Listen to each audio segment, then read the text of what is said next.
Family, what's going on? Welcome to the platform. Blessing. Thank you. How y'all doing? Yeah. They already said they was a little nervous, so Hey, Nervously excited to be here with people we know and family. So thank you, Jerome. yeah, we finna get into this Bhegani Education, but before we get into all of that, right? We got a trio of siblings, right? Yeah. All right. Yes, That's right. Right. And so let's talk about that. How was it growing up? And Kasim, I know you the oldest, right? Yeah.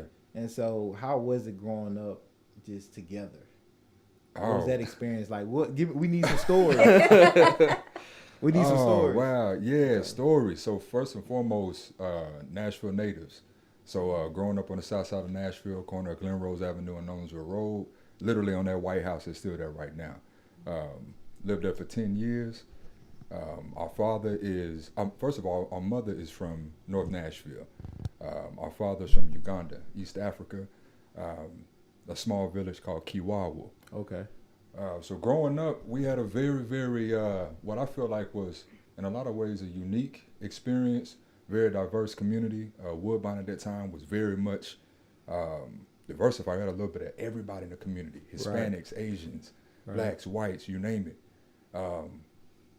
We grew up with very, very limited resources, challenges, Zone to Berry Elementary, Glencliff Elementary. But we grew up very knit tight. I mean, remember looking forward to Christmas, like everybody, looking to get that bike or that Sega Genesis and all that other jazz. But otherwise, just growing up, understanding, what the main emphasis was, which was education. Mm-hmm. Our father emphasized that a lot. Our mother emphasized that every day. Right. Excellence is the expectation with no exceptions. Right. So we saw our mother finish up a college degree when we were very young. I want to say I was 5 or 6 years old. She graduated from TSU. Our father wouldn't accept anything less they get into some sort of science or engineering field. Right. But we were very blessed. Blessed also knowing that we had a father in the home. Yeah. You know what I mean? Who owned his own fencing contract company. Right. But I think one of the things that made it unique, growing up in our household, my brother mentioned, my mom was from North Nashville, so Nashville native, Black American family with all of that history that comes with being an American, right, or Black American. And then our father is from Uganda, East Africa. And it's all the history that comes with being an immigrant. And his background is actually Ugandan and Indian. Oh. So that even adds a different level of spin on it. And so just having that mixture of cultures and in some cases beliefs in the home that really kind of came together real nicely. And especially when they continued to get on the same page and it just kind of became real smooth for us. Mm-hmm. But because of that, sometimes, you find yourself fitting in different pockets at times. Right. So you can relate a lot of times, grow up as a Black American. So I'm Black, very much so. But then you can definitely identify with the other immigrant families, like the African students, the Indians, the Asians. Yeah. Like, I get what y'all are going through. Or I kind of have that experience too. Yeah. Right. Or my dad told me those same things. Did y'all ever feel like y'all had to pick and choose between one culture and the other one? Because I think, Okay. No, not at all. Yeah, not really. Okay. Yeah. We grew up very much, for me, and then I think it would be great to go round robin, but I'm Black. Yeah. It's just what it is, you know what I mean? And I think, so that's simple as that. But I think, like Shabir said, some of the nuances of cultural practices and expectations, and I'll give a small nuance, is a memory that just popped up in my head. I remember our mother actually got into Christianity. We went to born again church. Okay. So we was there when we was on Charlotte Avenue, in the cafetorium and all that, all the way to the big campus where it is now, Trinity. And we grew up in the church, but our father had a mixed experience growing up from Catholicism, Islam, things of that nature. And he was very much into Louis Farrakhan for many years, and that was a major conflict. I remember hiding behind the couch, watching it with him. You know what I mean? And the Honorable Louis Farrakhan going in per usual, and our mother would come around the corner. You got to cut that off, or whatever. But like Shabir said, everything was able to converge in a very, very broad spectrum and deep understanding. Right. But as far as who and what we are, I think that's been pretty straightforward. Yeah, and I'd like to add to that. I don't think we ever had to choose. I feel maybe externally there were different pressures. It could be challenging, I think, at times. Right. Like if you just didn't understand, we just fit in with who we, Right.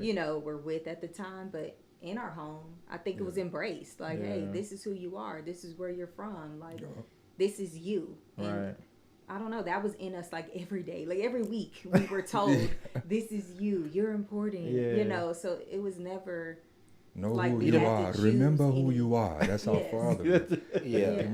Know where you come from. But I So you didn't have to choose. So you got to embrace it all. You got to learn most of what we could at the time. We Right. didn't grow up how some traditional immigrant families grow up with additional family members in the home. So that was not the case. Right. So some of the extra nuances we did not get, but what we got was the American side of different things. Right. So I don't know. I think overall it was great. Again, it was just embraced. No, so. that's good to hear though, because like we know like the black experience is not a monolith, right? Yeah. And so the black experience in Uganda is different from the black experience here in the United States. And so a lot of times when I've met people that have like that second or third culture, right? And it's like America makes you choose a lot of times, whether it's like culture or even biracial, like it makes you choose. Yeah. A lot of times, like you on this side, you on that side, and it can cause some identity crises, right? Like, or especially from other kids at school, like you might not be black enough, you're not American enough, or whatever. Like, so all of those things like exist. So I was curious to see if y'all ever had like those identity things like come up, or just have like people ask you like what like what are you? To that piece, like, for clarifying that, oh, say less. Like, I think she said external. External, yeah. So that was a key word because that's you see definitely our hair, happened. You see our hair type. I got my hat on right now. All the same things. You got that all the time. You see Rick Fox. What's this Bhegani name? Right. All these other things and Kasam, all this. Right. But yeah, that was a thing. But like we all said, in home we know who we are. Like, nah, man, we black, we African. How did y'all deal with that externally though? I know, and I'm pretty sure it was different for everyone. Different. So but how? So like, I want to hear like those like a story if like I think in the neighborhood. To speak on that quickly, so we have two older siblings that we grew up with, who are 6 and 7 years older than me. So that puts several years gap. So I grew up. I'm the middle child of all those siblings. But I grew up a lot more so with our older brother Wayne and older sister Marie. So I'm outside more so in the neighborhood. They were a lot younger, so not so much. But I remember a lot of homies in the neighborhood, more like that. But after about a year or two, between 4 and 7, it wasn't anything. We all in the same neighborhood, doing the same things, going through the same experiences. Right. At school, I think it was a little different sometimes, especially after changing schools. We went to magnet schools around middle school, so that became a little bit of a transition, but. Otherwise, nah, I think it was just pretty straightforward. Just really standing on our square as far as like who we are. Yeah, I agree. It was just more so once we started going to magnet schools. That's when people started asking more questions. You're getting older, things like that. Y'all father being from Uganda and like tapped into like to the minister. Like, how did he how did he get exposed to that? Like, because that's very unique, I think. To be from Uganda or from the continent in general of Africa and be tapped in to the Farrakhan here in the United States, because the experience is a little different. But a lot of our family, specifically our Ugandan family, is Muslim. So rest in peace, our Uncle Bapa Gulam, all of our cousins, Biba, everyone else. That's the culture. You know what I mean? So when there was black Muslims per se, he gravitated towards that. And he spent, 9-10 years in D.C. is where he lived before he moved to Tennessee. So he was very much, and that was in the 80s. So y'all daddy was radicalized. He was very much tapped in the 80s. So he's been very conscientious for a long time before wokeism became a thing. So. Yeah, no, that's awesome. And I think this is very unique to have that dynamic. Which I don't think I haven't heard that perspective of that story often. Like especially having a parent that's from the continent, from Uganda, from the country Uganda, right? And coming in with that type of radicalism and that type of consciousness and wokeness here in the United States, is coming already prepared for that. And I think some of it's, like he said, due to the family, right? Yeah. So with part of the family being Indian, and like you said, other Ugandan family members were already Muslim. So he was already tapped in and went to school and learned Catholicism. And then, so he's like, okay, I got both. I'm learning both. I see both. And then coming here, you know, then he's, you know, tapping in when he's in his 20s, you know, being in DC in the 80s. Exactly. I was just on the phone with him as I was walking. Oh, really? Yeah. And you know, we were not only it was said in the home, right, but it was shown. Like, we never look down our nose. We never judge other people. Where they're from, what they believe in. It's all about understanding that, embracing the differences, like acknowledging the differences. Right. We got to acknowledge it. You know what I mean? Like, recognize my skin. It's here. Let's not act like it's not here glowing in front of you. Right. But we don't have to dwell on that. Let's embrace the differences and find the alignment if it is there. Right. So, professionally, engineer, Civil engineer. So, and I'm a nurse. All right. So how did? So now I'm gonna get into some real nuances of like just culture, especially around education. We see from a Black American lens a lot of times that education is taken a little more seriously outside. Yeah, this is a little more serious. A little more seriously outside of our borders. In countries like China, you know, in the plethora of countries on the continent of Africa, like they take education a lot seriously, right? Was that also the case, like in y'all's household with y'all father being from Uganda, like education? You seen it a different approach from maybe some of you all's peers, or how, like, I know we went to magnet schools, right? We went to Head, right? Like, but in Head, for example, you know, you have folks from like Joe Johnson, you have folks from like Bardo, like myself, you have folks from West Nash, you have folks from all over, like that, you know, was from the hood, right? Even though it was a funnel to MLK, I didn't, like, it wouldn't, but you know, but it was a magnet, it was open, it was a lottery, you just go, right? So did y'all see like the differences in like maybe some of y'all's peers, neighbors, or how education was taken maybe a little differently, or how seriously it was taken, and maybe was that due to like the culture experience as well? I would say I couldn't really tell, not in the classroom. But when I would say like my friends in the neighborhood, like when we moved like to Antioch, you know, going to school, magnet school, you know, you have sometimes more homework. Right. You don't have as much time to do it in class, or like you don't get out early enough to do it right after school. And so we'd have to be inside the house doing the homework. Or we started jobs early, so everyone had, it was kind of like an internal rule. You start working at 16. Right. And so we're in the house or at work doing work. I mean, during the summers, that's different. During breaks, different. We hanging out with everybody too. But I think that would be the difference when it comes to the home, like schoolwork itself, because it felt like it was just taken differently. Oh, like, why aren't y'all outside? Well, I can't. I actually have homework to do. They didn't have any homework. So they probably would have been doing the same thing, but I'm gonna let you know now. I knew I wasn't going to MLK. I seen them rolling backpacks. The luggage. Yeah, that luggage. Yeah, I knew. Like, I don't care what I get on my TCAP. Ain't no way that I'm going to MLK. But that was my. If my parents would have like just really said, nah, you need to just go to MLK because there's different resources available. Right. Oh, when it comes to that, you're right about transitioning from middle school to high school.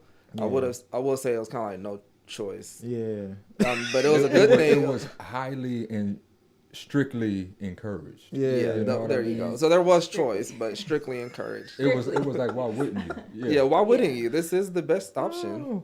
So I didn't even get into Hume Fog or MLK. So I was kind of like low on the totem pole. Are you creative? She's a creative at heart. Are you the youngest too, right? You the baby girl. And so I ended up auditioning for NSA. I got in, and I mean, it was between that or going to, I think, Antioch, where we were zoned.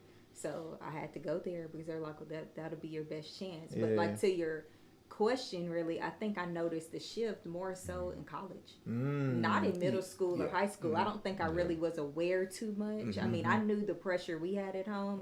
Even if you got a 98, that's something I remember. I was like, Daddy, I got a 98, and I did great in school. And he was like, what happened?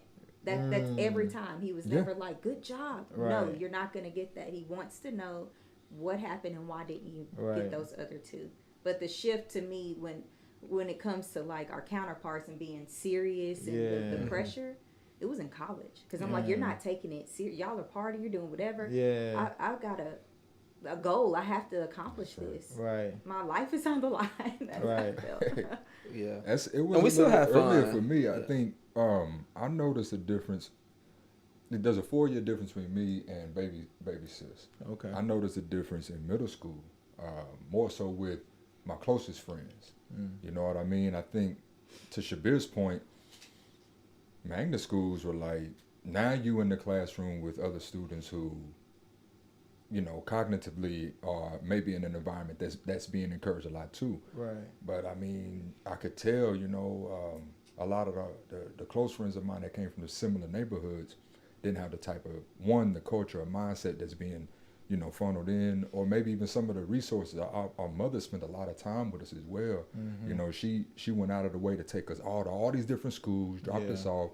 You know, we drove the MTA from time to time. Yeah. But after school, it was like, knock it out, get your work done, and after that, then I'm outside. Then I'm hitting the courts and everything. But and to be clear, it was 3 separate schools at all times. she was at Wharton for middle. You were at Head and MLK. I was at Meigs. And then I'm at Hume Fogg. He's at MLK. She's at NSA.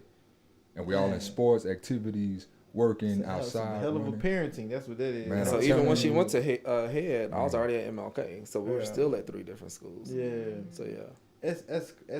That's crazy that y'all mentioned that, because when I think about it, like one of the things that, you know, some of me and my partners realize, like even going to Pearl, right?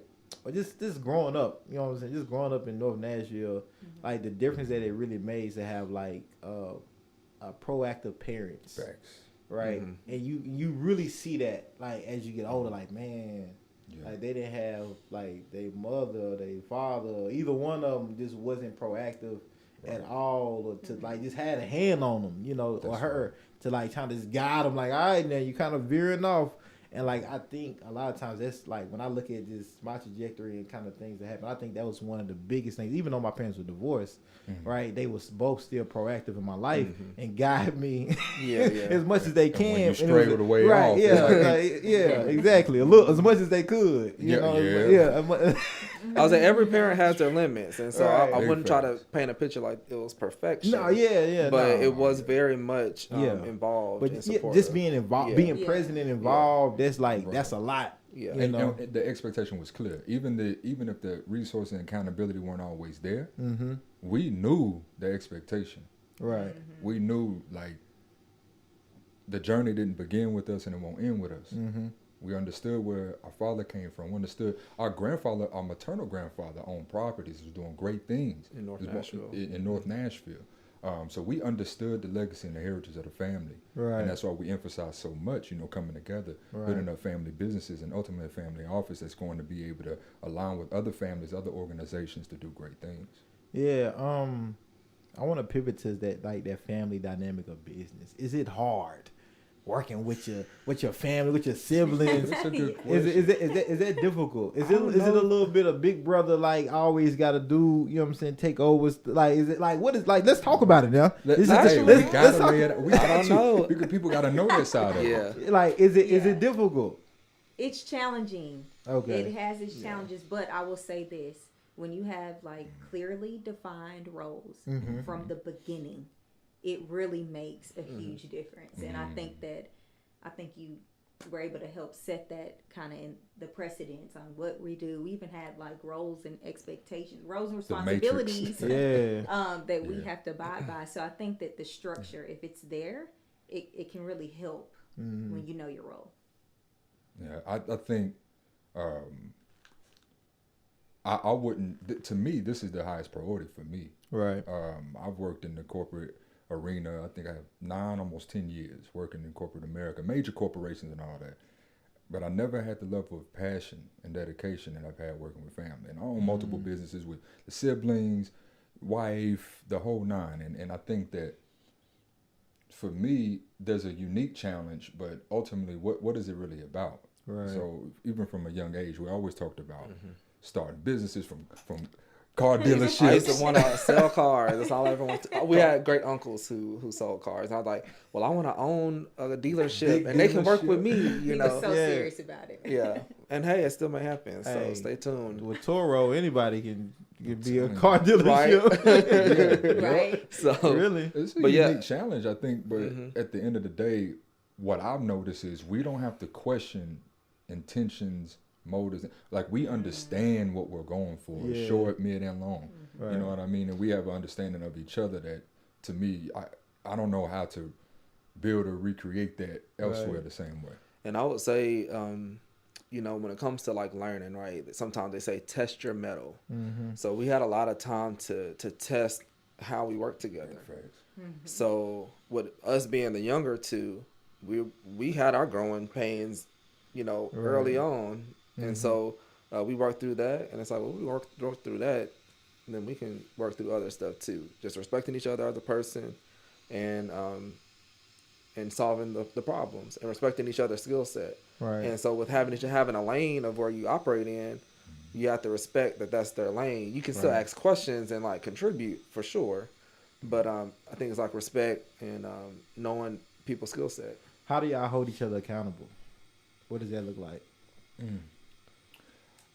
It's not. So I think Sometimes it's just conversation. It's the Right, yeah, conversation. yeah. It's the Like, conversation. It's back to the understanding and remembering the scope of work, role, and responsibility. And so, to me, the conversation is a different. So I would say this: it is a touchy thing from accountability standpoint, because after that business discussion on what happened and why it didn't and all that, and why I'm late and why you were late and all, we still got to go talk about pops and moms and everything else that, you know. Right. So it is something that's like it requires an elevation of emotional intelligence, I feel like. And so to me, that's so critical to growing and developing as leaders, as owners, and things of that nature. So we talk it out. We have Right. meetings, we follow up, we have checklists and Yes. the whole nine. So I think that's the main thing, is being Right. crystal clear. And what I meant to add about testing our metal, me and Coslin, we were in student orgs together for the longest, and not just student orgs, professional orgs, I should say. Yeah. And we're still in there together. And so we had a chance to literally work. He's been president. I've been on his team. I've been president. He's been on my team. Yeah. They both have helped me run campaigns in college, you know, Yeah. just different things of contributing. And so that's been another way to like test versus some folks, they don't have that incubation. Right. Because if you may have siblings, right, but you may not be in school, or you may not have certain experiences together. But I think also we took the time to do a course. We said, hey, y'all, we should go ahead and start this. You know, I'm sure we'll get to the point where we're talking about Bhegani Education, but Yeah. we decided that we were all doing our own like thing, or in some ways working together in the community. Let's do it together. We can scale it better, and we can enhance what our parents have done, because they've been, for their families, the person who's, you know, leveling up and like sacrificing to get to the next place and doing things. We're like, well, let's scale that. Let's work together. So what advice would y'all give families that may be, you know, cousins, siblings, aunties, uncles, whatever it may be, just whatever dynamic of family it is, when it comes to building a business? Like what would be some incremental like advice? You know, I think they'll tell you straightforward. And I want to hear from all of y'all. Like, I want to hear from all of y'all. Straightforward what they're gonna say. I've been very intentional for a long time. Before I even took an engineering course, I'm gonna start my own engineering firm. I'm like 18. Right. We're kids. We're talking about we're gonna own firms. We're gonna lay roads in Uganda and build structures. Yeah. This is not new. Right. You know, and I remember having conversations with both of them. You know, there's age gaps, different career paths, nuances, responsibilities, and it was difficult early on as far as having to respect the pace, the collective pacing, because everybody's going to move at different paces, different checkpoints and things in their life. What I would say is families should be intentional about, one, understanding your individual skill sets and being honest about it, right? Being real about it. And whoever it is that person, and it's always going to be one or two who are really like the the challengers, the pushers, the blazers, whatever it is, everybody else is going to have different roles and everything, and they're going to be the accountable one or whatever. Right. Embrace it, own it, but understand that we're going to have to come to a collective pace ultimately. Right. To really do it the right way. As the African proverb says, you can go very, very, very, very fast alone. Right. But if you want to go far, you need to go together. And that's what it's about. And I think that being able to bring it back in, right, respecting everybody's timing, and then aligning after that is what's going to get it done. But you got to be intentional. Right. And I'm going to wrap up on this point with that as I pass it on is we're seeing at a macro level, we're seeing countries get more involved in nationalism. Right. Since the pandemic, and we've seen all these challenges with the supply chain issues and everyone looking at, well, I need to be able to do for self, essentially, right, is what it is. Right. If we go back way into antiquity, we saw what? Businesses are modeled after the family structure. Right. We are seeing that being replayed. We're needing to get back specifically in the Black community, getting back to building as families and then ultimately growing to build collectively family to family to make communities and then ultimately nations. So I would say be intentional, do it. It's not going to be easy. It's not working with the stranger or the colleague where everything's just, superficial in some senses. Have that conversation. Right. Understand that we need to work together. Right. Make sure that one cousin or friend that's kind of, don't really want, bring them on along if they're willing to come along. But those that are not, it's all right. It's all love, even though it has to be love from afar. Okay, so yeah, I think something that we've had as siblings for I don't even know how many years at this point, we do sibling nights. Like, we have done it since college just because we all have been spread out in different places in our lives. But we've taken the time to learn each other. Mm-hmm. I don't know that all siblings really do that. Me and my brothers. You making me feel a little bad, right? Damn, sibling nights. But life will just get the best of you. Yeah. You're like, oh, it's been a few months. Not that we do it all the time, but maybe once or twice a year, we're like, we're gonna hang out. We're gonna make a point to do this. And I think that really helps. Because I think sometimes people, we had somebody tell us this before too. They're like, oh, it just seems so easy. I could never do that with my family. And it's like, it's not easy for us. We just put in the work. And if you're willing to put in the work, you can do it. But I do think establishing a relationship, getting to know each other outside of the business, that it helps set your foundation for having a business. And I think knowing what hat you're wearing, I know I have to do that. These two are nobody to be played with. You better be professional and know what you're doing. But I wear my hat. I can't go into our meetings thinking, oh, I'm just baby sis, sibling. No. Right. Wear that hat. Be in your role. Just do your part in that moment. And then when we're closing at the meeting, great. Hey, you can be sister at that time. Right. But just, I think, making sure you're intentional about that helps. The whole dynamic of the relationships. And then for me, I would say, don't be afraid to start. I think sometimes you get caught up in those different nuances that they just discussed. But it's like, even if you just start small, start with you. Like you said, you and your brother, start together. Hey, bro, can you come help me set up my little stands? It don't have to be nothing hard. We're not asking for you to do physics here.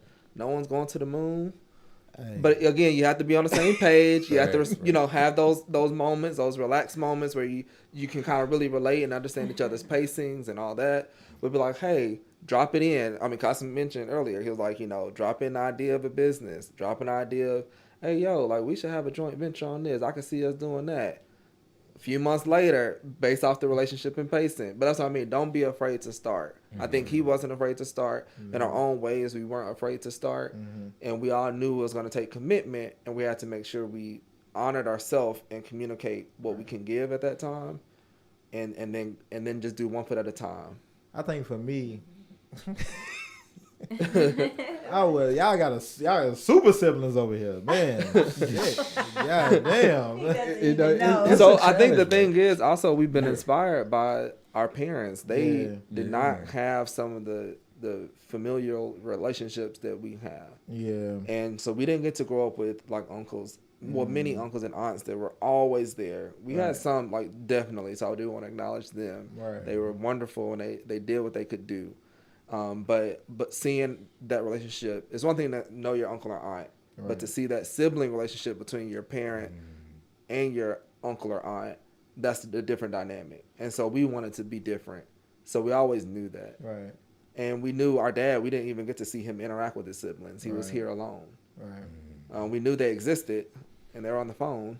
That's kind of that's wild that you bring it up, because like both of my parents, they both had 6. It was like 7 of them total. Like, both of my like, so I got a lot of uncles and I got a lot of uncles and aunties. On my mama's side, it was all girls. Every last one of them. On my daddy's side was a mixture, right? And so, like, speaking to my daddy's side, he had 3 boys, right? I'm the middle child, we run things, middle kids run things. But we the ones that keep everything together. The glue. Yeah, we the glue. Hell yeah, we the glue.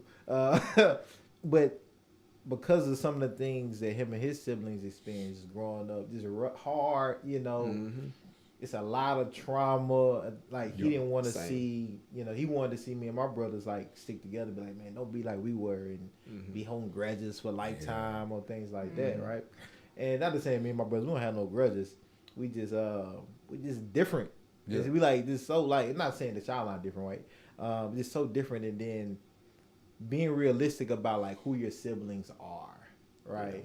About like being really realistic. Like, oh, I would love to do this with him or her, but like I know they a habitual liar, like, or like things like that. Like, they have characteristics, traits that you still love about them. Like, you still love them, but they have characteristics, traits. It's like it may not work. Yeah, I'm not gonna lie to myself to try to create an opportunity where maybe maybe it's a different capacity where we can build together, but.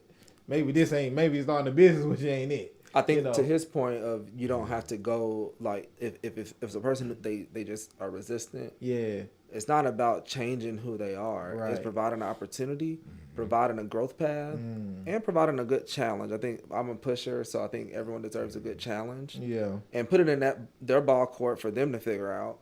And then you got cousins, uncles, aunts, somebody else. Yep. Or just friends you can build with. You know what I'm saying? So it's not really, it doesn't have to be literal family. I think it can be how you describe your family. True. Nah, that's a fact. Yeah, that's a fact. That's a fact. I gotta tell y'all some stories about your brother after this. You know what I'm saying? I gotta tell you something about your brother off the record. You know what I'm saying? Back in the day, Back in the day. The more 406 days. Yeah. Now, even after that, though, I'm talking probably like, like maybe 2010, 2009. 09 for sure. Yeah. What's that? Yo, undergrad. Undergrad. Undergrad. Yeah. I don't know if y'all really know your brother right now. They do. High school. They But let's go into his education though. I want to talk about this B3.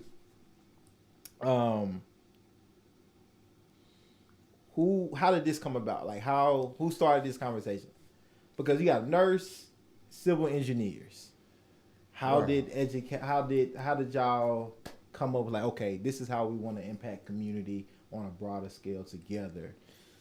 That's a good question. It came about through conversations around impact, giving back.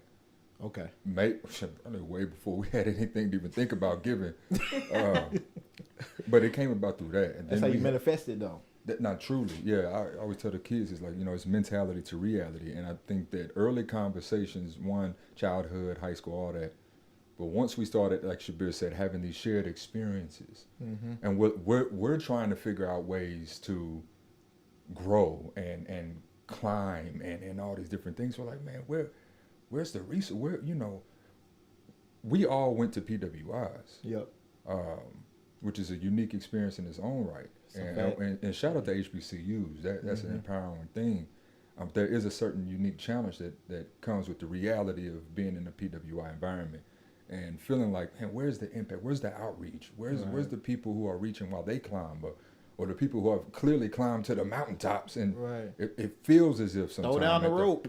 Yeah, Yes, it's like shit, yes. man. Come on now. But having those conversations and saying, listen, man, Yeah. we don't want to be the ones that repeat what seems to be, you know, some of the vanguard standard, you know, and getting involved in different nonprofits, particularly NSBE, National Society of Black Engineers, and saying, Shout out to them. how can we bring impact? We're passionate about what we do in engineering, in the STEM fields and nursing, but how can we do it in a way that really challenges the status quo and brings about sustainable change? Right. And so ultimately, I've been involved. Well, let's start with our father's business and our experience relaunching his fencing contracting company, and we did that for a year and a half. That was a great learning experience. Fast forward 2 years after that is where maybe we got a lot more intentional about, hey, we've been doing some programs at Fall Hamilton, Glencliff, various schools in the neighborhood. I was like, man, but we want to do this at a higher level. Right. What does it look like? And then ultimately we got to that more specific conversation. Yeah, so, and I agree. So a higher level and a family level. So Okay. beyond just the traditional orgs that we were in, we're like, well, what way can we do this and put our spin on it and have the intention and direction that we aspired to happen, not what was already kind of laid there, because those things are great. And I think a lot of times what we have may be complementary, Right. but because they're complementary, there's still a different nuance that we get to handle and tackle that maybe that group isn't able to. Right. And so we, again, working with our father's businesses, and even down to when we were, like he said, when we were kids, we always done something that gave back. I was a person, it might just be my personality, but I was a person who was in student council, who wanted to help my friend who needed food. So I would give them my extra change. I would save it up and make sure they have food on Friday or something like that. And so those little small things along the way is what I think in our own journeys, we've had that. And so it was just natural for us. So we progressed to do the business relaunch together, and things didn't really pan out. It was just things out of our control. But we were like, well, what can we control? We can control being able to provide impact in a scalable way. Right. And how can we best do that? Right. So we ended up doing a course together, and we decided to I think we really just said, let's just do it. Let's just start. So Yeah, so shout out to Operation Hope. With the the Nashville Business Incubation Center. That's the right. Operation Hope program. Okay. Yeah. Yes, and it was the Entrepreneurship Training Program, ETP, Okay. which is right here in downtown in Germantown. Okay. Brother Ron Harvey, shout out to Brother Ron Harvey. He was an excellent instructor and really gave us, and we did it together. I think it was. We were intentional about. Yes. We started the business. I think someone sent us the link about someone it in the network sent in us the the network, link. and I'm it was like I'm a week signing up later, for this. y'all. This sign up now, and you'll start in 2 weeks. We were like, ooh. I signed up immediately Okay. that day, and we were all talking. I was Yeah. like, look, let's go. When I talked to them, they were like, hey, what do y'all think? You think this the time? And I was like, look, I don't know. I don't know if I'm going to be able to fit that in the schedule. I'm like, well, let's think about it. Right. And I'm going to go with the Bhegani Enterprises route and make sure I get clear-cut instructions on how to shore up the business plan.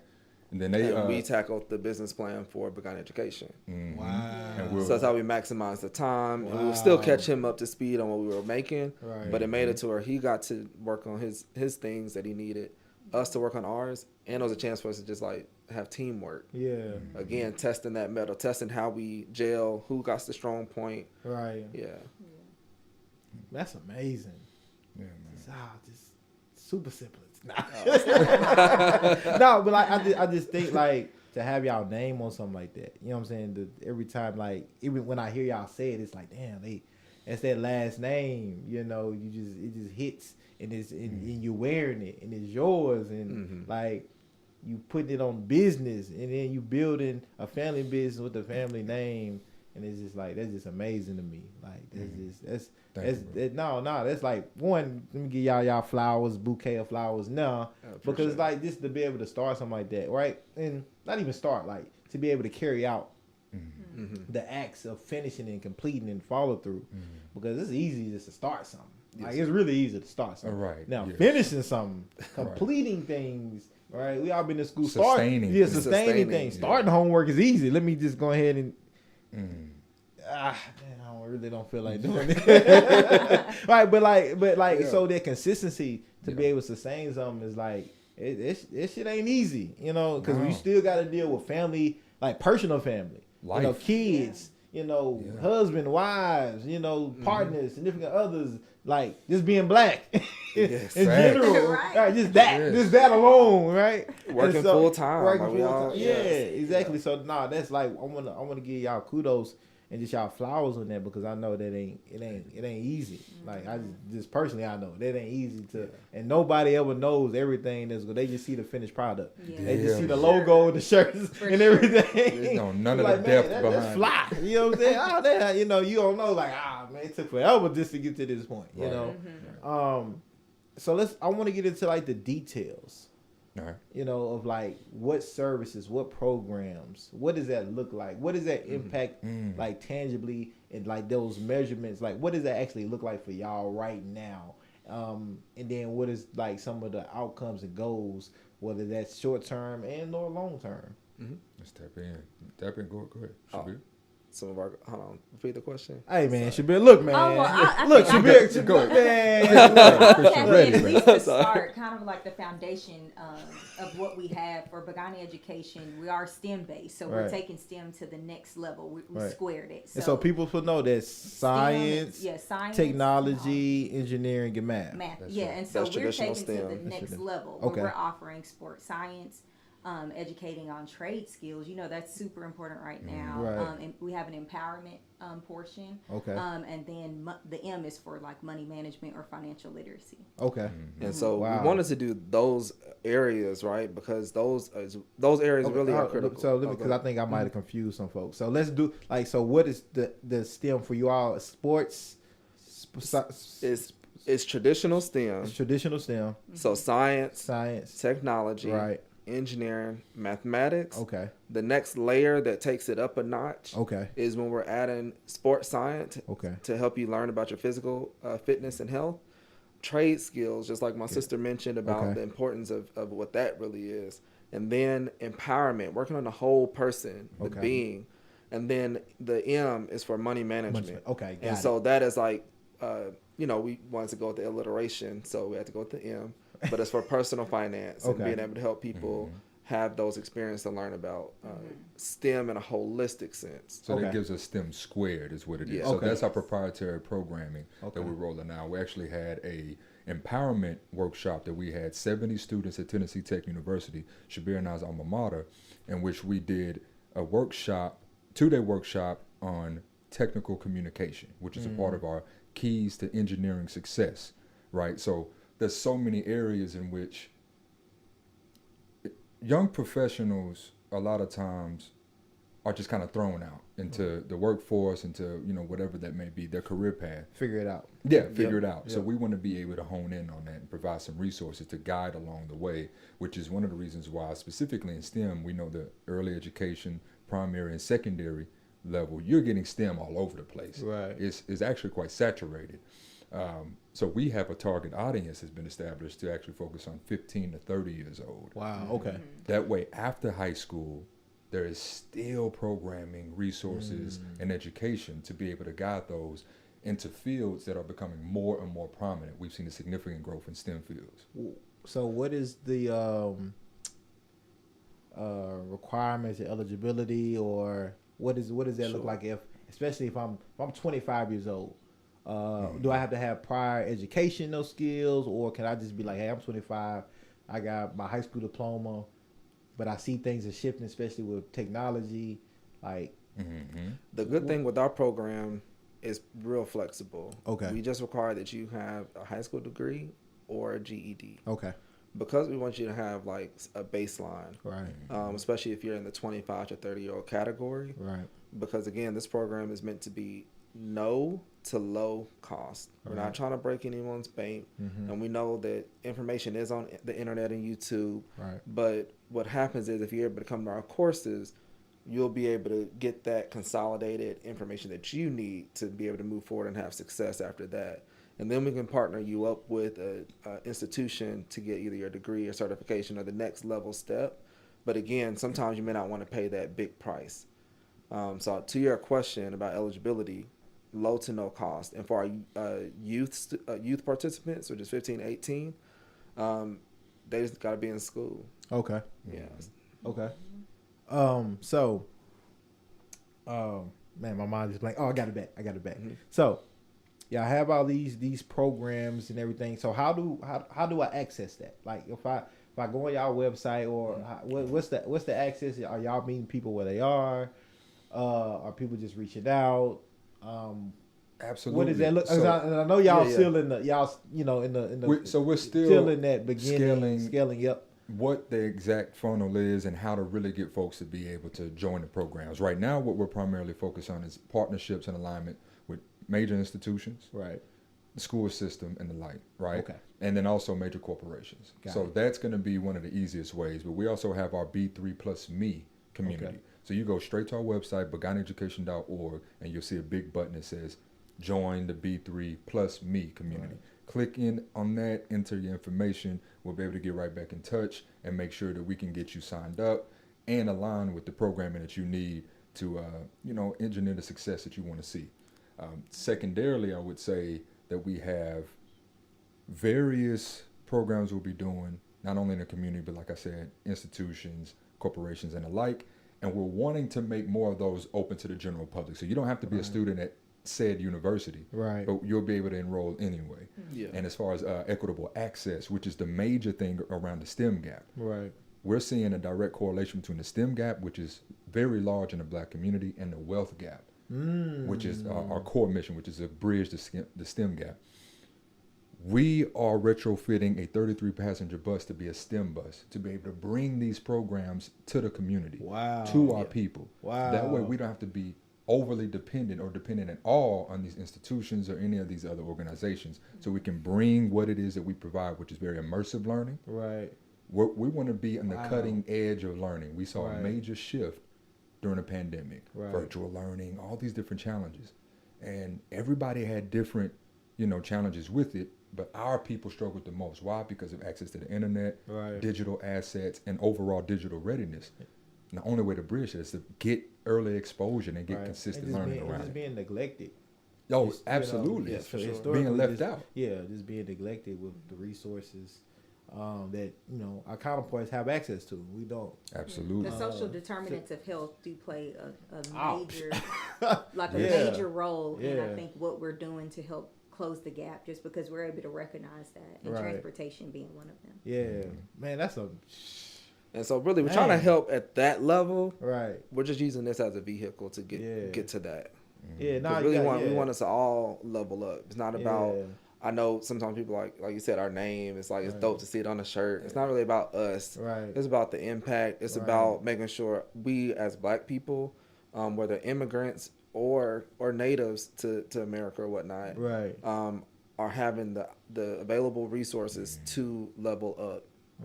In their career and their life, because we had a chance to go back to Uganda and we saw how some Blacks were experiencing their life there and the opportunities that they are missing out on just by access to the same. So we think we don't have access here.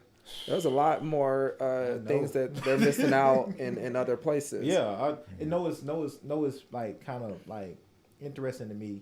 You all's age range, 15 to 30, right? Mm-hmm. Like it may be in Uganda this is the case too, but a lot of other countries that I've had the pleasure of living in and being immersed in, those are still like 30 is still considered like a youth.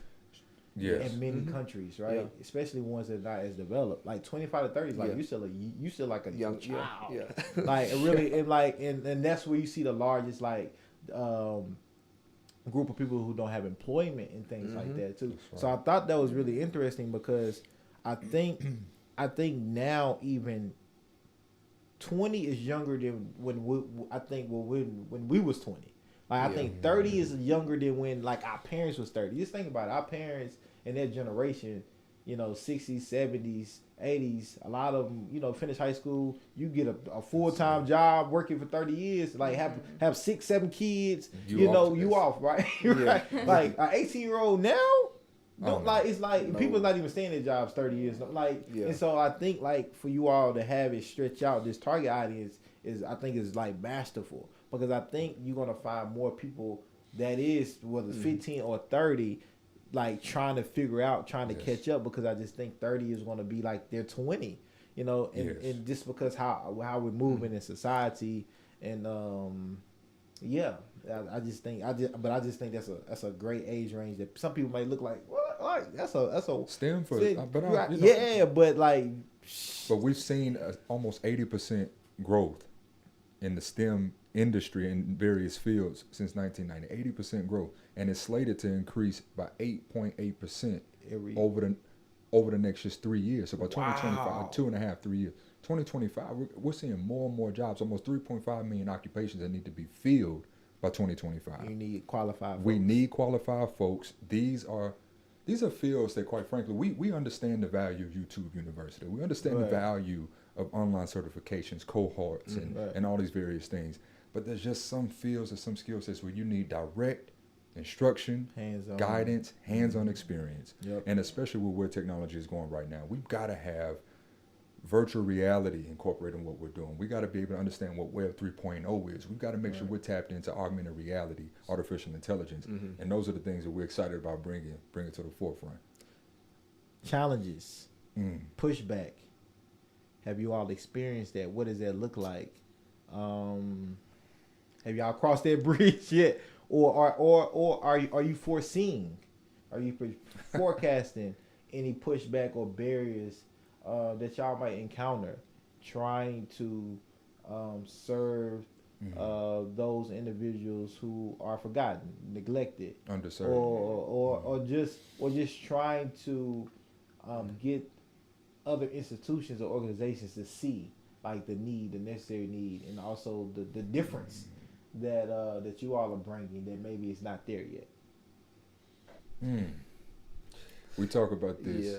Let's talk about it now. Let's get back. I wasn't there for that conversation. So we've talked about this in different ways and levels, but I think one of the things that I know I want to kind of just mention is that what did Issa Rae say is a really big thing that she was able to do with her career is working with her peers. And I think the challenge nowadays is that, you know, we all have so much going on. Right. And so for people to slow down and want to help someone, sometimes that energy isn't quite there sometimes. And so being able to overcome that in the community, I think is going to really make organizations like ours and many others who serve different audiences be able to move forward. Okay. So we have anticipated that. And so when you have challenges, you have to think of a solution, right? Right. And so some of that is, okay, well, how can we bridge the gap? What's happening is with the economy and some of our peers who may not be in certain career fields, maybe budget-wise they can't support in some certain ways. But how can you support? Can you do time? Can you come volunteer? Can you help write a script? You know, what skills do you have that you can contribute that don't break you, but it really helps the community as a whole? So I think the challenge is making sure people know that they do have a place at the table, at the community table, to give something back even at the beginning of their career. Right. And I think because of that age thing that you just mentioned about, you know, 30s feeling so much younger, that's been a challenge, because sometimes, you know, you feel like, oh, I'm finally got through my 20s. I have a decent job. I'm breathing a little bit. I need to enjoy and brunch, lunch, and dinner yourself into a financial hole. Right. That's not smart. Right. And so kind of changing that narrative, like, yeah, still enjoy life. So I'm not trying to say you can't have fun. Have fun, but you could take one Sunday brunch, the amount of money you spend on Sunday brunch or Saturday brunch, whatever it is, you can take that and invest that. Right. Or go read to some students. Tell your job, you know what, I need to take an hour and I'm gonna go read to some kids on Friday. Right. They will be all right. Everybody will be all right if we all if we all do a little bit. I promise you, we're gonna get a lot done. I think a challenge, I mean, with that, I mean, it's just hard to instill something that we had growing up, which is knowing like it's bigger than you. Right. Not everybody knows that. They're selfish, you know. So and it's hard. And with this age, of course, everyone's selfish. So trying to get people on board right now at this phase of their life can be challenging. But I do think like institutionally, and like the partnerships we're trying to align with, I think it's just new. Like what we're doing, it's kind of groundbreaking. I think that STEM fields are out there, different programs are out there, but a big premise for us is to be a connection piece for the ones that are like, it's like they're just kind of dangling and floating. You may have heard about them, you may have not, but we want to make sure we're bridging that to what your resources and what you have to offer for that other organization. So we want to be able to connect all of that together with our participants. So I think because it's still somewhat new, that presents challenges, I think. If I most definitely, I think we got to recognize it. One, internal accountability. We do struggle at a time where we really can't afford to struggle with radical individuality. Right.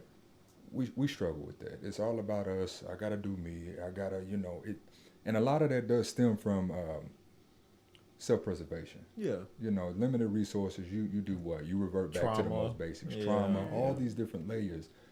At the end of the day, we got to recognize where we've come from and who we are. Remember that. Like she said, it truly is bigger than us as individuals. It's just so much bigger. And where there's no challenge, there's no change. Right. So too often, because maybe of the trauma, because of, like Shabir said, just barely getting above water, feeling like, man, I can finally breathe. We just want a little confident, a little soothing.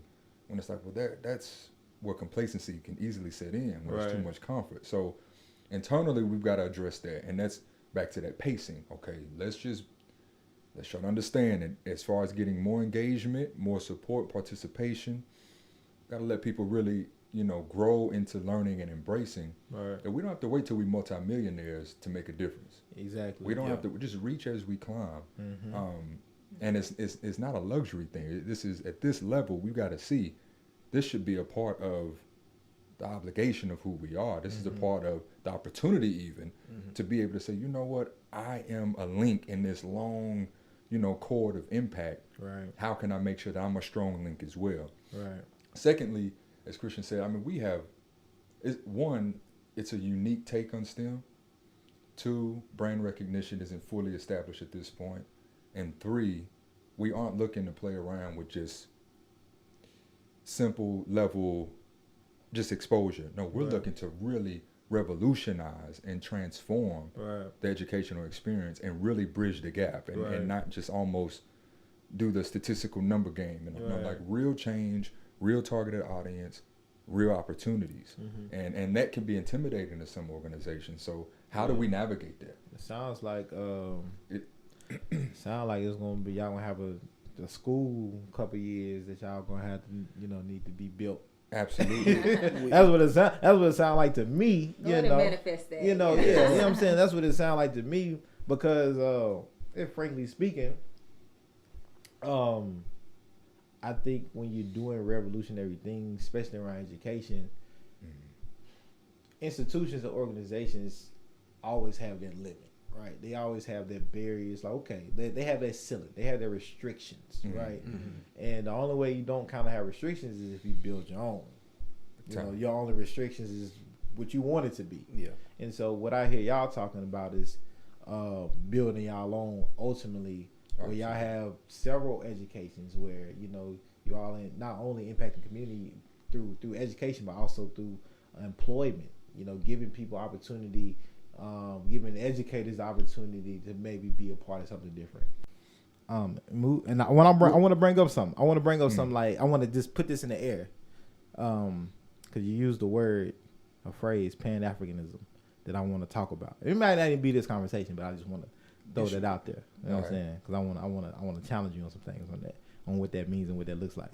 But I can't even remember what we were talking about. Radical individuality. Radicalizing. Everyone being hyper focused on ourselves. Right. Self-preservation. Understanding that, yes, gaining the information, understanding is important, but how we apply it is the most critical part. Right.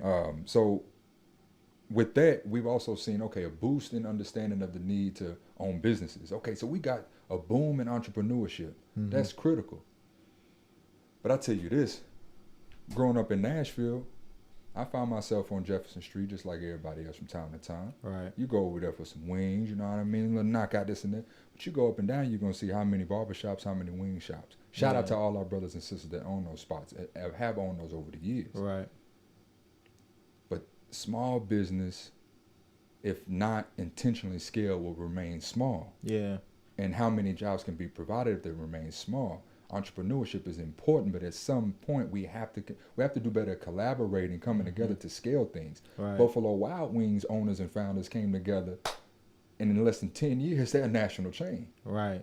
What Yeah, I'm I didn't know that. What I'm getting to is we have to be intentional as a people to create institutions. Right. Right now, we have to have institutional level plays. Right. We have to have our own banking system, like legitimate essential businesses, Yep. Community building businesses, Yeah. and we need to build. Hey, listen, all the other auxiliary businesses are hey, man, listen, the textile businesses, the t-shirts, dope, we need it. Right. Videography, we need it, all of Right. that. But guess what? If we're gonna build up a true Black economy Right. and have real equity, equality, we got that, but we need equity, okay? Right. If we're gonna do that, we have to have an established primary economy, and that's going to start with the schools, Right. the banks, Right. the hospitals, Right. so on and so those Grocery stores. and our access to food, farms, Yep. gardens, and the like. So we have to have that. Yep. And if we aren't putting and taking on that challenge, 'cause that's a different challenge. Yeah. No. It's a different accountability. It's a different type of business now. It's And if we're going to do it at a level that's actually impactful and useful to a Man. multitude of our people, we can't have a mom and pop model, man. and we can't have the single member LLC. Look. And so I think with that in mind, because you asked about challenges earlier that we're facing, I think some people, I've had friends say, why isn't this publicized, this out, and this done already, and this booming? It's like we have to go at a pace. Yeah. And so letting people know we're really trying to shift something here. And so that does take time and planning, and it does take strategic moves and strategic partnerships where we can align and really have the equity that it takes to do something powerful. And so to me, I think with us having a vision where it's beyond, of course it starts here in Middle Tennessee, this is where we're from, but we've already had programs, or we've modeled out being able to do some things in Uganda. Right. So the intent is to continue to scale. Right. Be global. And be global. Yeah. And so I think that's a challenge for people to really grasp that this is truly something that we're trying to transform. And it's not just for us here, Right. it's for us globally. Yeah. And so Create that bridge from our hometown to the Right. homeland, and that's just being straightforward about it. And you know, everybody won't understand to see the plan, and that's okay. You don't got to see it. Yeah. But you know how people are. You know, once they see it, then they're like, oh man, Oh, yeah. I'm on it. Like, what can I do? You know what I'm saying? Like, man, I needed just, you know what I'm saying, 2 years ago when I was trying to get this thing. You know, I was trying to get to the visionary banquet. You know what I'm saying? I needed you then. Right. and I will say we do have some good people who are helping us. Yes. So while there are in. challenges, we have met so many people on the way that are literally all about pushing us forward, and you being one of them. So we appreciate the But platform. nah. And so we have a This lot is what of it's like for. people who are ready and equipped. But I think again, it's like the challenge sometimes is finding where they can plug in. Right. Or even one of the other challenges I meant to add just a moment ago was about the area of STEM. Mm-hmm. Though people have heard about it, they may know about it, but sometimes you're like, but I just don't want to do it.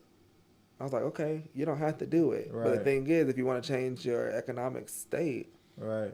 which a lot of times we do, We say we do. we say we do, Yeah. then we got to choose something different. So I think Yeah. sometimes that can be a challenge, of even just the mindset of what do I want to do versus what I probably should do for the community and for yourself. You know honestly. what it is? You know what it is? Y'all know what it is. Oh, Right? come on with it. Comfortability. Yeah, complacency. Complacency. Right? I don't want to be challenged in that way. You gotta think about it. We all know, especially as black folks, right? We all know what we probably need to do to kind of, change some things, right? However, those things are not easy, like y'all alluded to, right? Those things are not easy tasks to accomplish, right? It's not as easy as just placing in my vote, every couple years, every 4 years, whatever it may be, local elections or federal elections, right? That's easy. They don't take much accountability, right? But what y'all doing to say, okay, we know there's going to be this uptick of STEM employment that's needed. We're going to create something that creates some type of learning pipeline for people to be able to fill these positions, and specifically people that look like me. You know, that takes a lot of work, right? That's a different type of accountability and intentionality, right? We all know that's what needs to happen, right? But many of us are just so comfortable. We got Wi-Fi, we got Netflix, we got all these streaming platforms. We got a good, we can pay our bills and we can live a little bit. You know what I'm saying? And I think we think someone else is going to do it. Yeah, and the thing is, no one else is going to do it. And it's not just our community. To be clear, it's not just our community who thinks that way. Right. But it's our community that's been most affected. Yeah. Because of all the historic things that we don't have to get into. Systemically, that's why disadvantaged and underserved. Building systems and organizations and institutions so crucial. With strategies that are that are implementable. Yep. Yeah. I think that, again, as we look at entrepreneurship, the importance of it, that's crucial. The next phase of that, again, is our master agreements. Yep. Partnerships. And ultimately embracing the need for real scale, which might lend towards equity sharing, things of that nature. Right. And like you said, the heavy lifting, and getting out of ourselves in the comfort of, well, I'm gonna be all right. Okay, well, what about, what's happening 50 years from now? Right. So, and I think another challenge is the community part. You just said we have a lot of retired educators. We have a lot of people in the community, but some of these people may feel worn down, or exhausted. And it's not just the educators; it may be the professionals who I've been an engineer for 30 years and I'm now retired. I'm exhausted, and I'm like, but would you take a little bit of your time to advise? I've literally talked to different people, and I'm like challenging them to. We have a budding firm that I know someone who's a founder, and they're trying to get started. Would you even advise, or would you?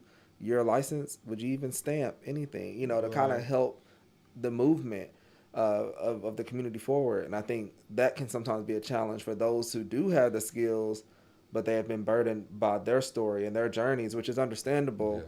But I think being able to find that next level of grit, not just to get through your career, but then and not just to help your specific family. Like, well, I got my child through college. I'm good. I did my part. Well, yes, and we're grateful for it.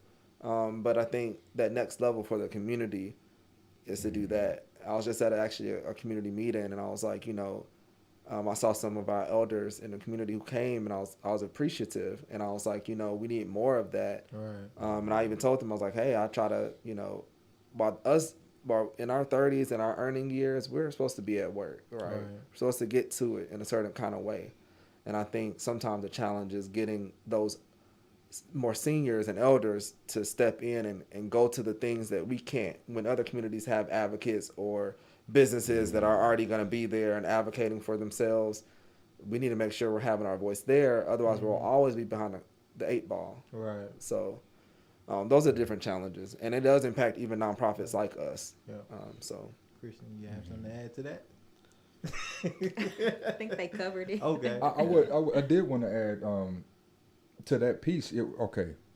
Being engaged in making sure that we aren't left behind of the quote unquote current structure, system, whatever. That's important. That's critical. But we got to embrace the need to run a parallel race in a sense. Where it's like, we're going to do that. That's fine. But simultaneously, and it's hard. Let's use superposition and be there. That's fine. But let's also be building this table over here. Yeah. And that's what I mean. We need to be. We gotta build our own. We have. It's just, this is the basics. Everybody else do it. Of economics, and that's one of those that's good. Like where everybody else do it. That's a good thing. That's the go-to. That's the best practice. And right? so, but that's the best practice. But this is the fight that we have that's specific to us as being black folks, right? Yep.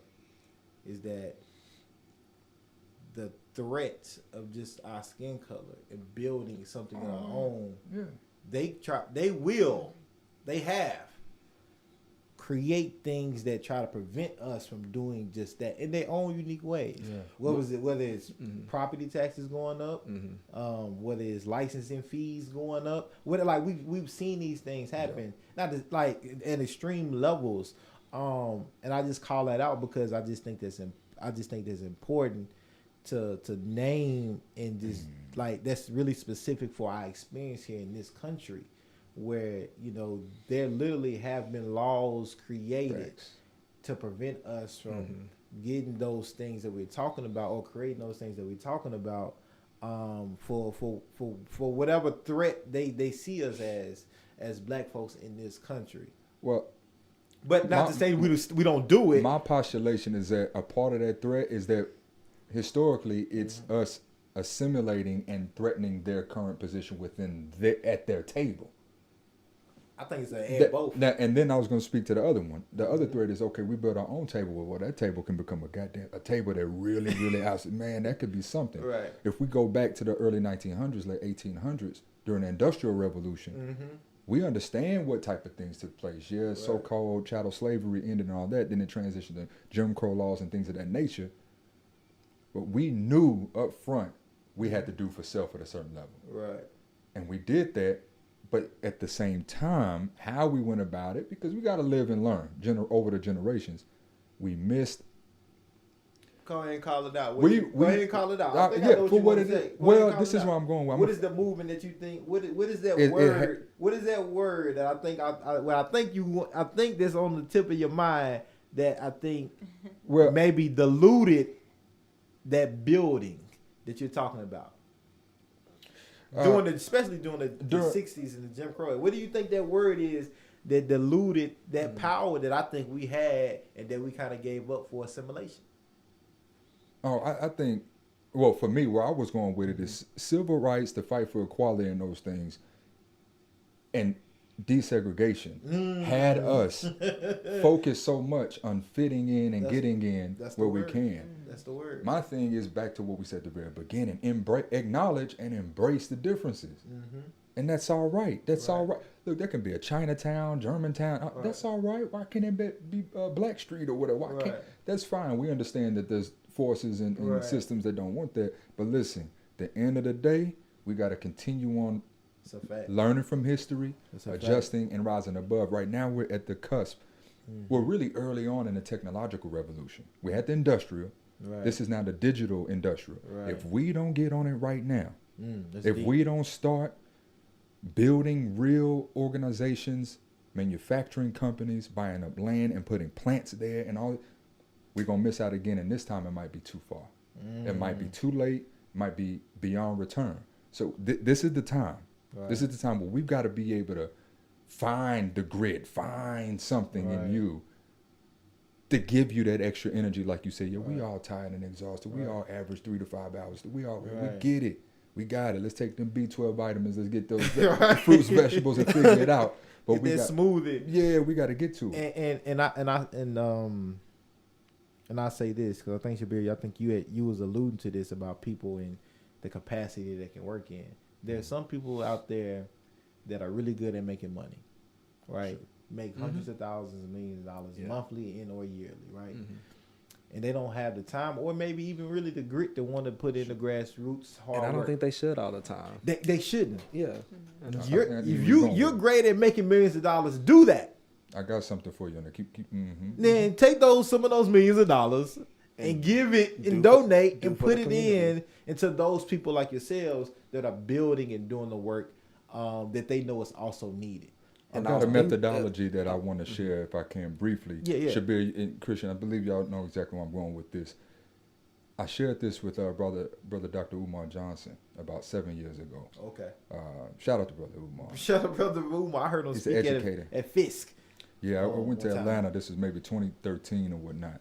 I stood up and asked him a question. I told him this after the question. I said it's very important back to recognizing our skill sets and what we all can contribute together. And I believe the method is very straightforward, and it's what I'm calling the GUSOM methodology. Okay. GUSOM. Okay. Understanding that we need to have folks in position that can galvanize, G, unify, U, Strategize, S, organize, O, and mobilize, M. The Gusan method. Some people are great galvanizers. They can get you going and moving. Some people are great unifiers. You know, they can put everything and get us all in one accord. Those who can strategize, okay, this is how we need to do it. This is the method. Those that can organize, okay, you need to go here, This is your skill set. You're a great marketer. You're a great business person, so on and so forth. But we also need those mobilizers, actually get us to do the thing. Right. It's pretty straightforward and in that order. Right. If we follow that method collectively and recognize it, man, listen, you're not really the galvanizer. Let's get you more so on the mobilization side. Right. Then we're going to actually get somewhere. But if everyone, look, like you said, we got folks that can earn a lot of money. Right.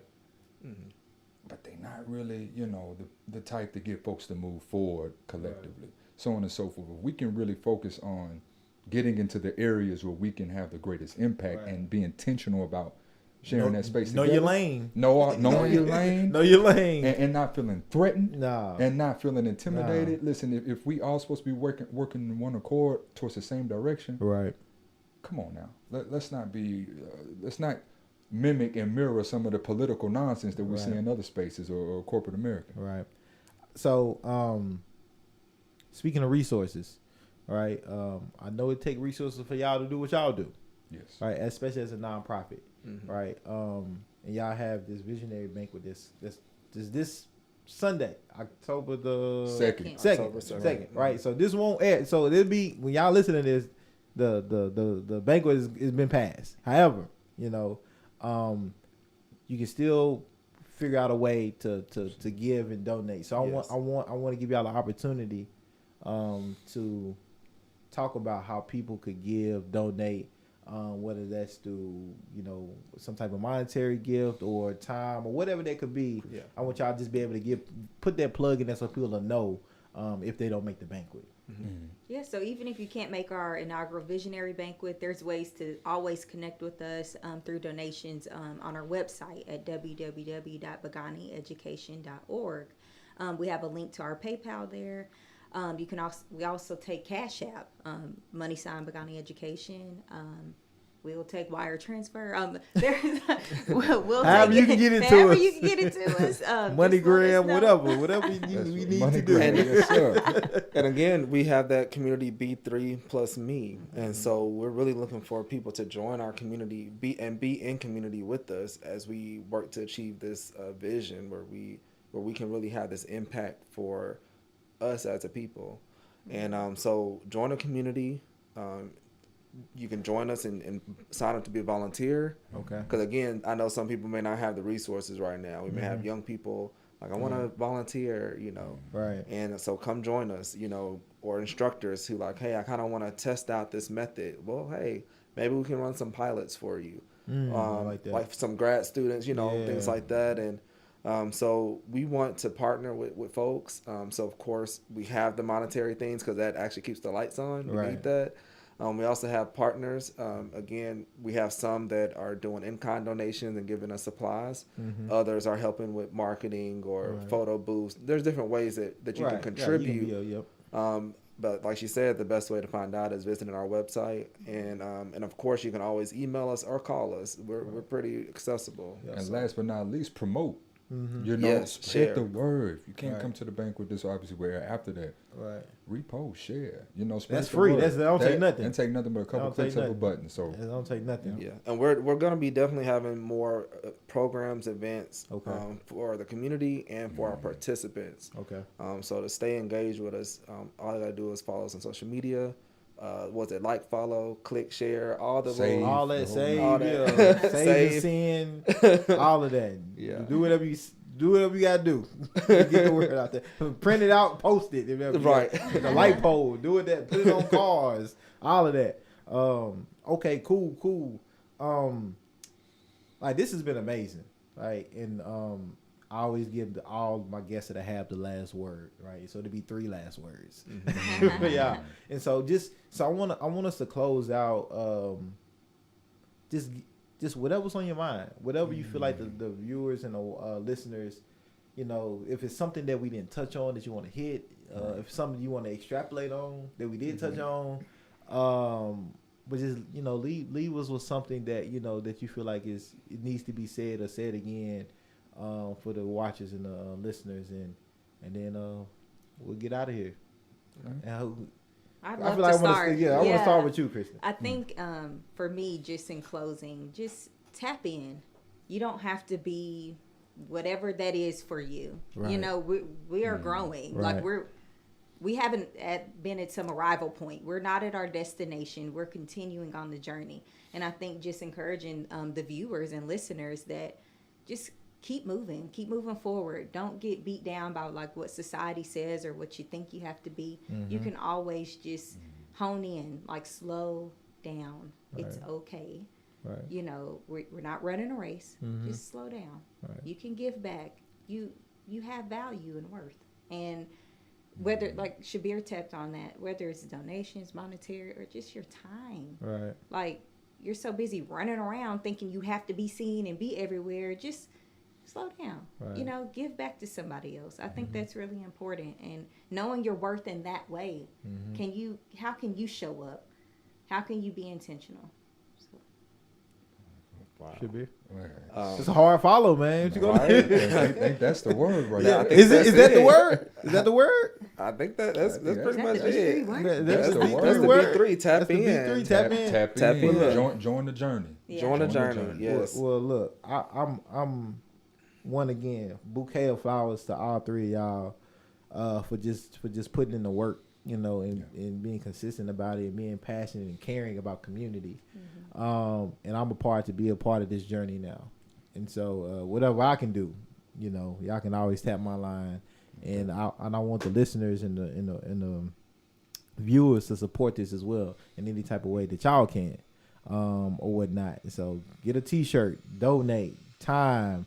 If you're a student and you need some what do they call it when you're a student, and some practicum type of credit, whatever, you know, internships, any of that. Right. Tap into these are good people, good energy, and so I appreciate y'all, all three of y'all, and like Birdman, all three of y'all, and all three of y'all, and just, you know, congratulations on everything that's coming y'all way that's deserved and that y'all work for, and I'm here with you, and whatever I can do.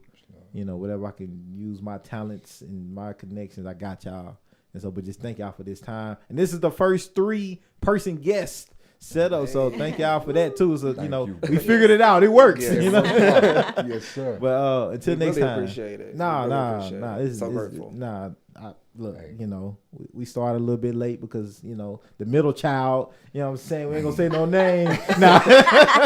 You damn letting us down. Damn. Nah. But I appreciate y'all though. Then we gotta do this. We gotta do this again. We gotta keep this. We got keep more to this going. share. Different Yeah. entities, different sure. goals. Yeah, and Shabir might have a podcast coming soon. I don't know. You know what I'm saying? Hey, we'll You know, see. yeah, We'll see. Yeah. We'll Hey, see. you know, B3 podcast. Let's go ahead and do it. You know, go ahead and make it happen. But I appreciate y'all, and Much love. much love to y'all.